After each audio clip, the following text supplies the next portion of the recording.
Hello everyone, welcome to my mini blog. তো আজকে আমি আর মা একটু বাজারের দিকে এসেছিলাম টুকটাক বাজার কেনার জন্য আর ফল ওসব কেনার জন্য, কারণ ইফতারিতে ফল ওসব লাগে আর বাজারটা হচ্ছে রাত্রেবেলা ডিনার করবে তার জন্য।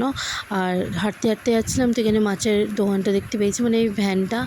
তো মা বললো যে কিনে নিই, তো এটাই কিনছিলাম। তো বউটা পরিষ্কার করে দিচ্ছিলো, তো একটু ভিডিও নিলাম।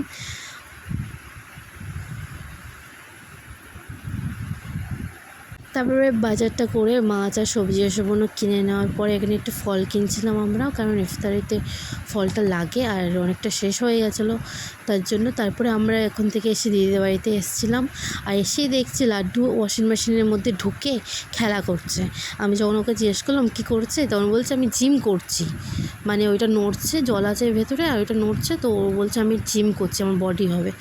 তো ওই বদমাইশি করছিলো ওর ভেতরে ঢুকে, আর বারবার লগও করে দিচ্ছিলো মানে ওয়াশিং মেশিনটাকে। তো একটু ওই ভিডিও করছিলাম। খুব দুষ্টুও, মানে এরকমই ওয়াশিং মেশিনের মধ্যে ঢুকে আর এরকম বদমাইশি করে।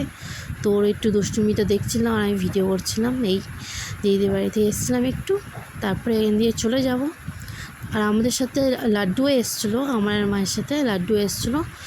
ও একাই এসেছিলো, তো আমি ওকে ভাতও খেয়ে দিলাম, কারণ 2টো বাজে, ওর খিদেও পেয়েছে, তার জন্য ওকে আমি ভাতও খেয়ে দিয়েছি। আর আমরা তো রোজা করছি সবাই, আর ও বাচ্চা মানুষ, তার জন্য ওকে তাড়াতাড়ি করে ভাতটা খাইয়ে দিলাম। এই জন্যই মিনি ব্লগ। দেখা হচ্ছে পরে নেক্সট ব্লগে।